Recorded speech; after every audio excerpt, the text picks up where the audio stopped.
कक्षा 8 हिंदी साहित्य पाठ 8 ओणम। प्रस्तुत अध्याय में केरल के महान पर्व ओणम का विस्तार से वर्णन किया गया है। इसको कैसे मनाया जाता है, कब मनाया जाता है, ये सब इसमें बताया गया है। चैप्टर पढ़ते हैं। हमारे देश के दक्षिण भाग में एक राज्य है केरल। ओणम इसी का मुख्य त्यौहार है।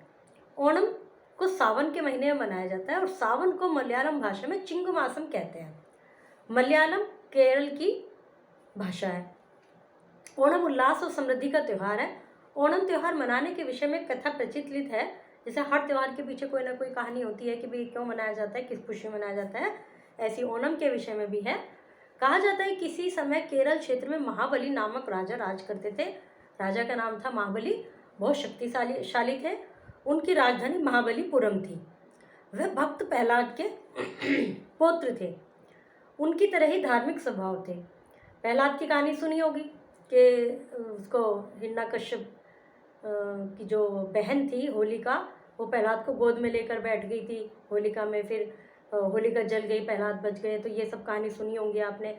तो भक्त प्रहलाद के पौत्र थे ये, और उनकी तरह धार्मिक स्वभाव के थे। पृथ्वी, आकाश,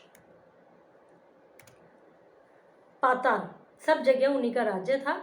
देवताओं को महाबली का इतना शक्तिशाली होना पसंद नहीं था। उनका राजा इंद्र सदैव इस बात से भयभीत रहता था कहीं महाबली से जो है ये मेरा सिंहासन न छीन ले। अब देवताओं का अलग था, जो इस पे पृथ्वी लोक अलग था। तो इन्हें लगता था भाई ये राजा तो बड़ा वो है, बहुत इसका तो सब जगह चलती है, इसकी तो धाक हर जगह जमी हुई है। वह दूसरे देवताओं के साथ लेकर उन्होंने और देवताओं से बात करी।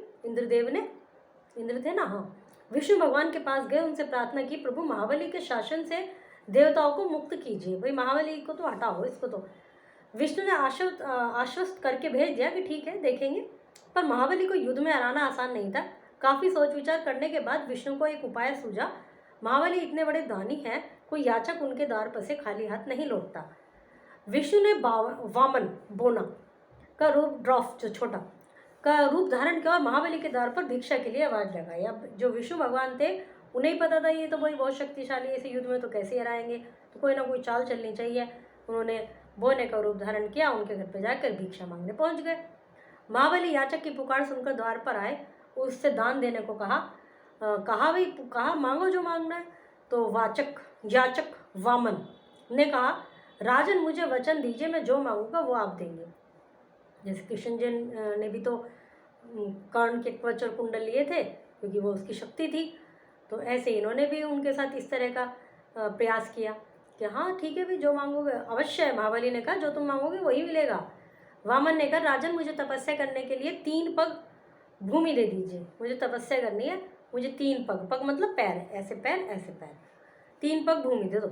महाबली ने आश्चर्य से उस वामन को देखा और कहा कि जहाँ भी 3 पग भूमि पसंद हो ले लो। उन्होंने कह दिया ठीक है भाई ले लो, इसमें 3 पग कौन सी बड़ी बात है, ले लो, पूजा करो तुम।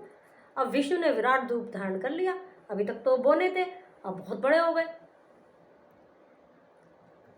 उन्होंने एक पैर में संपूर्ण पृथ्वी, दूसरे पैर में सारा आकाश और नाप दिया। फिर महाबली से पूछा राजन तीसरा पग कहाँ रखूं? जमीन हो गई, आकाश हो गया। महाबली वचन के पक्के थे। उन्होंने विष्णु के सामने सिर झुका दिया, बोले तीसरा पग मेरे सिर पर रख लो। महाबली की दानवीरता से विष्णु बहुत प्रसन्न हुए। उन्होंने महाबली को पाताल लोक का राजा बना दिया। ये 2 तो ले लिए थे, पाताल लोक में कह दिया यहाँ के तुम राजा बन जाओ। महाबली को अपनी प्रजा से बहुत प्रेम था। उन्होंने प्रजा के हित के लिए अनेक कार्य किए थे। वे प्रजा को अपनी संतान मानते थे, इसलिए उन्होंने विष्णु से वर्ष में एक बार केरल आकर अपनी प्रजा को देखने की अनुमति मांगी। उन्होंने विष्णु से कहा ठीक है भाई मैं पाताल लोक में जा रहा हूँ, पर साल भर में एक बार आऊँगा, अपनी प्रजा से मिलने आऊँगा। विष्णु उनकी प्रजा वत्सला से बहुत प्रभावित हुए। उन्होंने उनको अनुमति दे दी कि ठीक है भाई तुम आ सकते हो। केरल के निवासियों का विश्वास है कि तभी से महाबली हर वर्ष अपनी प्रजा की सुख समृद्धि को देखने और प्रजा से मिलने के लिए केरल आते हैं। केरल के लोग अपने राजा के स्वागत के लिए अपने घरों को सजाते हैं, रात में दीपकों का प्रकाश करते हैं और खुशियां मनाते हैं। उन्हें लगता है कि इतने अच्छे राजा थे वो आ रहे हैं। ओणम का त्यौहार लगातार 5 दिन तक मनाया जाता है। इसका दूसरा दिन सबसे अधिक महत्वपूर्ण होता है, जिसे त्रिओणम कहते हैं। पहले दिन सभी लोग अपने घरों की पुताई, झाड़ पोंछ, आसपास की सफाई करते हैं, जैसे कि हमारे दिवाली पर होता है। रंग बिरंगे फूलों की सुंदर गोलाकृति बनाई जाती है। रंगोली, जिन्हें हम रंगोली कहते हैं, वो गोल बनाते हैं, उनको कहते हैं पुक्कलम। इनसे लोग अपने घरों के आंगन को सजाते हैं। घर के बालक बालिका स्त्री मिलजुल कर फूलों की सुंदर सजावट करते हैं। पुक्कलम के पास दीपक रखकर देवताओं की पूजा करते हैं। ओणम के त्यौहार पर कई प्रकार के स्वादिष्ट व्यंजन बनाए जाते हैं, जिनमें चावल, दाल, पापड़, सांभर, खिचड़ी, उप्पेरी, पायसम आदि मुख्य हैं। केरल में मुख्य रूप से धान, नारियल और केले की खेती होती है, इसलिए भोजन बनाने में भी इन्हीं का प्रयोग होता है। जो अपने यहाँ ज़्यादा होता है उसी का यूज़ करते हैं।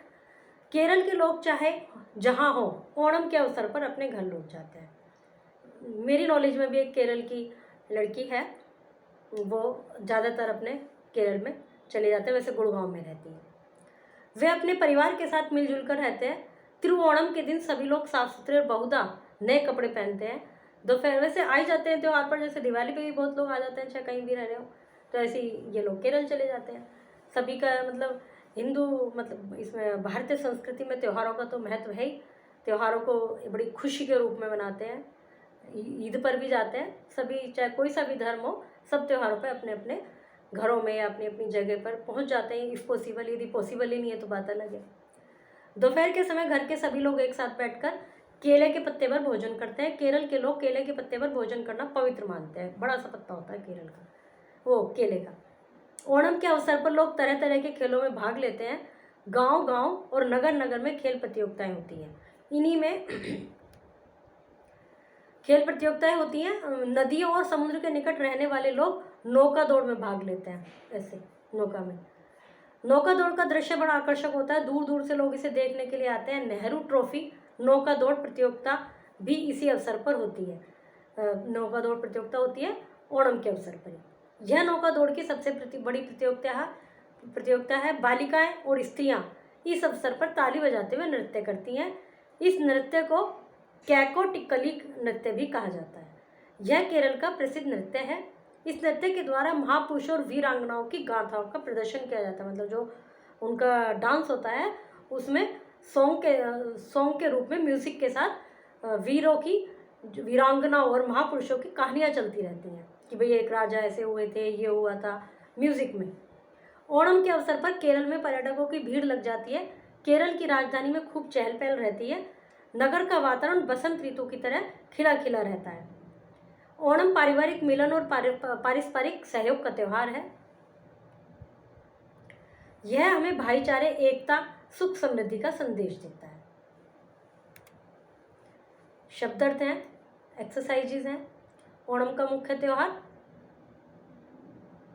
ओणम का यहाँ पर केरल आना चाहिए, केरल का प्रमुख त्यौहार ओणम, इस तरह से। व्याकरण, निम्नलिखित शब्दों को मेल इनके पर्यायवाची शब्द समूह से कीजिए। जैसे लिखा है धरा, जमीन, वसुधा, ये सारे किसके हैं? धरती के, पृथ्वी के।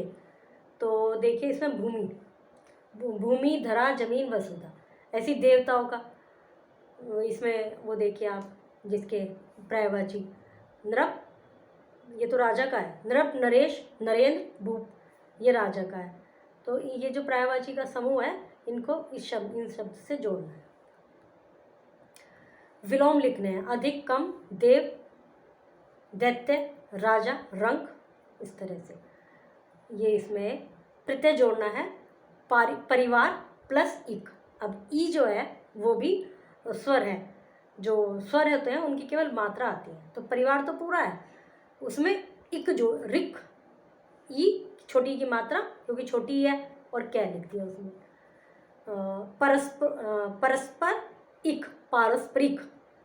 तो उपरोक्त शब्द में अक प्रत्यय जोड़ने पर नए शब्द बनाइए। साथ ही पहले वर्ण पर आ की मात्रा का प्रयोग हुआ है। पहले वर्ण पर आ की मात्रा, परिवारिक, पारिवारिक, पा में आ का डंडा, पारस्परिक, पै पे आ का डंडा।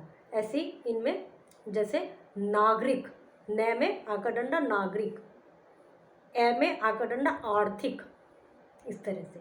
भारत में मनाए जाने वाले किन्हीं 5 प्रमुख त्योहारों के नाम लिखिए। कोई त्यौहार जो भारत में मनाए जाते हैं। ओके, चैप्टर समाप्त हुआ।